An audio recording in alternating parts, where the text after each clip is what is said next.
ముందు కడాయి పెట్టుకోండి. తర్వాత తగినంత నూనె పోసుకోవాలి. ఎంత అనేది మీ ఇష్టమే కదా! తగినంత అంతే. అంతకుమించి మేము చెప్పకూడదు. మీరు అడగకూడదనమాట.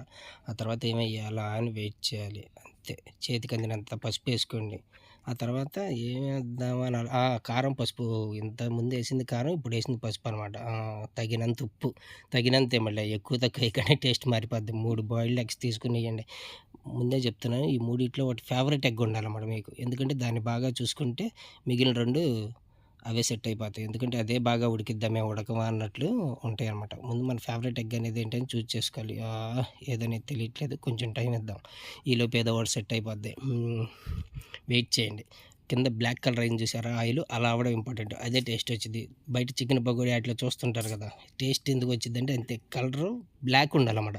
బ్లాక్ లేకపోతే అసలు టేస్టే ఉండదు. అలా వెయిట్ చేయాలి. వెయిట్ చేసి ఏ కలర్ ఏదా మన ఎగ్ అనేది చూజ్ చేసుకోవడానికి చూడాలి. మళ్ళీ తిప్పాలి. ఎందుకు అదిగో కనిపించింది చూసారా కొంచెం లావుగా అయింది ఎగ్, అదే మన ఎగ్ అనమాట. చూడడానికి దరిద్రంగా ఉంది కదా! అందుకని అదే సెలెక్ట్ చేసుకోవాలి. 2 బాగున్నాయి కదా! ఆటోమేటిక్‌గా అవే సెట్ అయిపోతాయి. దాని మీద ఏదో నొక్కడానికి ట్రై చేసాం కానీ అవ్వలేదు. సో, అలాగే వెయిట్ చేయాలి. కొంచెం సేపు అలాగే చూస్తుండాలి. ఆ తర్వాత దాన్ని మన ఫేవరెట్ ఎగ్‌ని ముందు తీయాలి. ఆ తర్వాత మిగిలిన 2 కుదిరితే తీయండి, లేకపోతే లేదు.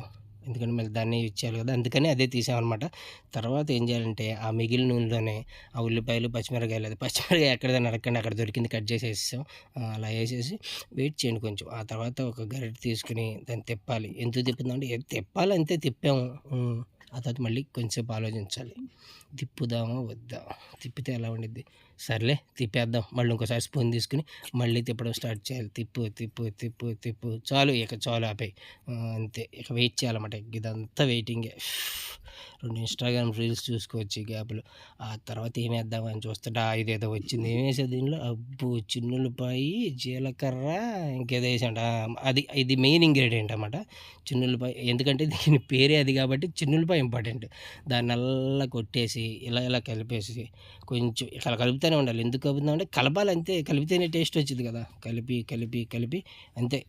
ఇంక కలుపుతూనే ఉండు. ఇంకా కొంచెంసేపు అలా పెట్టి ఆలోచించాలి. మళ్ళీ తీసుకుని స్పూన్ మళ్ళీ కలపాలి. కలిపిన తర్వాత మళ్ళీ ఆలోచించాలి. మళ్ళీ ఏం చేద్దామంటే మళ్ళీ లాభలేదు. మళ్ళీ కలపాల్సిందే. కలిపి ఎందుకు కలుపుతున్నామంటే ఏం చెప్తామండి. కలపాలి అంతే. టేస్ట్ రావాలంటే అన్ని సార్లు కలపాలి. కలిపితేనే టేస్ట్ వచ్చిద్ది. ఆ తర్వాత ఎగ్గులు తీసుకొచ్చేయాలి. మన ఫేవరెట్ ఎగ్ చూసారా కరెక్ట్ మన స్పూన్‌లో పడింది. అది ఇంపార్టెంట్ మనకి. బాగా కలపాలి ఎగ్గల్ని. అసలు కలుపుతూనే ఉండాలి ఇక అలా. వెయిట్ చేయండి. వెయిట్ చేసి ఇంకా కలుపుతూనే ఉండాలి. మళ్ళీ స్పూన్ పక్కన పెట్టామా అలా అని ఆగం, మళ్ళీ కలుపుతాం. ఎందుకు కలుపుతున్నాం అంటే ఏం చెప్తాం. ఇప్పుడు మరి కలపకపోయినా కానీ అదే టేస్ట్ వచ్చిద్ది. కలపడం అనేది మన శాడిజం అనమాట. చూసావా ఆల్రెడీ సగం కూర ఆ స్పూన్‌కే అంటుకుంది. ఆ తర్వాత మళ్ళీ వెయిట్ చేయాలి. వెయిట్ చేసి మనమే ఊరుకుంటాం, ఆగం. మళ్ళీ అంతే. మళ్ళీ స్పూన్ తీసుకొని మళ్ళీ ఒక్కసారి కలుపు. ఈసారి ఏంది ఫినిషింగ్ వచ్చేసినట్లుంది.